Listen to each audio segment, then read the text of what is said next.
The FKJGP Umdu Sokwai unit celebrated the inauguration of a public bus shed in Sokwai village today, aimed at easing transportation challenges, especially during the rainy season. The project was funded and constructed by FKJGP Sokwai Umdu members. LD Newton Lingdo, General Secretary of FKJGP Central Body, inaugurated the shed, joined by Ba Luista Lingdo, President of FKJGP North Khasi Hills District, and other dignitaries. The event also marked the renewal of the FKJGP Umdu unit's officer bearers, confirmed by Lingdo.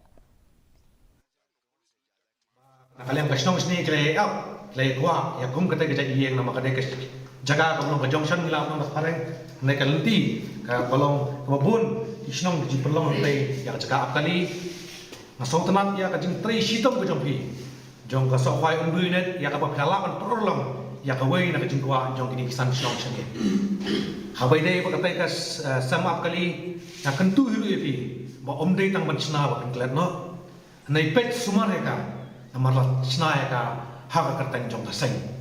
But kaseng FKJGP hakan nu ke jaga baka julai. But nu ruhat judai bandon ke daksnio. Airang Vidya Jyoti Inclusive Secondary School sang